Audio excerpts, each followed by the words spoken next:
The day Mariam lost her sight, everything changed. She wasn't the same girl I had grown up with. We were just kids running around the village, laughing, dreaming about the future. None of us could have known what was coming. Mariam's life was normal at first. She was like any other girl, playing, going to school, helping her mother at home. She had big dreams, always talking about leaving the village one day, going to the city, and maybe even becoming someone important. She was smart, and everyone knew she had a bright future ahead of her. But then, around the time she turned 13, something strange started happening. She complained about her eyes, saying they hurt when she looked at the sun, or sometimes things seemed blurry. At first, no one paid much attention. We thought it was just the dust, or maybe she needed glasses. But then she started bumping into things, unable to see clearly, and her parents knew something was wrong. They took her to the village doctor, who didn't know what it was, so they went to the city, where the doctors said it was glaucoma. They tried everything: medicines, surgeries, prayers, but the damage was already done. Slowly, Mariam's world went dark. After that, Mariam changed. She was angry, confused, and scared. Who wouldn't be? One day she was just a girl with dreams, and the next, she was blind. She stopped going to school, too ashamed to face her classmates. Her dreams seemed shattered. She stopped talking to people, even stopped laughing. It was like the light in her had been switched off. Her family did their best, but Mariam struggled to accept her new life. She hated the fact that she had to rely on others. There were days when she didn't even want to get out of bed. I could see how much she was hurting, and honestly, I didn't know how to help her. Then, something happened that none of us could have predicted. One afternoon, when Mariam was still struggling to accept her condition, she wandered off from home, feeling suffocated by her thoughts. She got lost near the river, disoriented by the sounds around her and her inability to navigate the world she once knew. No one realized she was missing until much later. While walking near the river, Mariam slipped and fell into the water. She couldn't swim, and we all thought she would drown. Thankfully, a farmer working nearby heard her and pulled her out just in time. When she came back home, soaking wet and shaking, something had changed in her. I asked her about it later, and she said, "I felt like I was dying, and all I could think about was how I had wasted my time being angry. I'm blind, yes, but I'm still alive. I want to live." From that day on, Mariam was different. She started learning how to live with her blindness, even teaching herself how to move around on her own. She stopped being angry and bitter. Instead, she became stronger, more determined. Her parents found a special school for the blind in the city, and although Mariam was hesitant, she agreed to go. It was tough for her at first.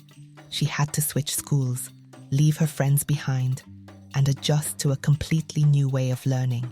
She had to repeat her classes and relearn everything using Braille.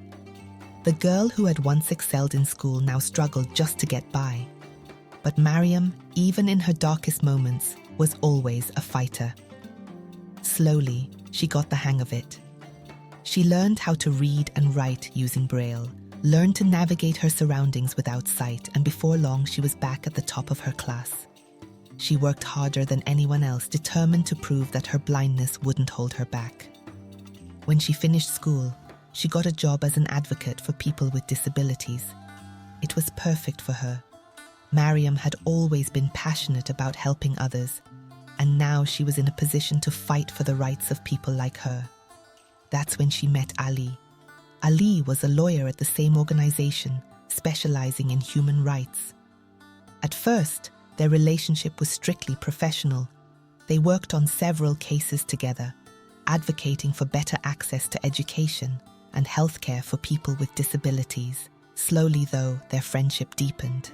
Ali admired Mariam's strength, her determination, and Mariam appreciated his kindness and understanding. They took their time, building a friendship that eventually blossomed into love. Their relationship wasn't rushed. Mariam, after everything she had been through, was cautious, but Ali was patient. He never pushed her beyond what she was comfortable with, and over time they fell in love. They married in a small, intimate ceremony surrounded by family and close friends. It was a new chapter in Mariam's life, one filled with love, support, and hope for the future. But even as Mariam's personal life flourished, she felt there was more she could do for others. Her work as an advocate opened her eyes to the many struggles people with disabilities faced, and she began to see that real change could only come from within the system. That's when she decided to get involved in politics. At first, she wasn't sure she could do it. Politics was a rough game, and Mariam had never imagined herself as a politician. But with encouragement from Ali and her colleagues, she decided to run for parliament in her constituency. She knew that her voice, as someone who had faced so many challenges, could make a real difference. The campaign was grueling. Her opponents were ruthless, using every trick in the book to try and bring her down. Some even spread rumors about her blindness, saying she wouldn't be able to lead effectively. They bribed voters, made promises they had no intention of keeping, and did everything they could to win. But Mariam stayed focused. She went door to door, meeting with people in her community, sharing her story and explaining her vision for a better future. On election day, no one knew what would happen. The competition was fierce, and the stakes were high. But when the results came in, it was clear. Mariam had won. It was a victory not just for her, but for everyone who had ever doubted themselves, for everyone who had ever faced a challenge and thought they couldn't overcome it. Standing at the podium on the day of her inauguration, Mariam's voice was strong as she delivered her thank you speech. "This is not just my victory," she said. "This is for every person who has ever been told they can't. For every person who has faced a challenge and thought it was the end. It's not. We can rise above our struggles, and together we will make this community a better place." As the crowd erupted in applause, Mariam stood tall. From the girl who had once lost everything to the woman who had reclaimed her life, her dreams and more, her journey was proof that no matter what life throws at you, you can always rise above it. Mariam's story will always remind me of that. She didn't let her blindness define her. Instead, she showed the world what true strength looks like.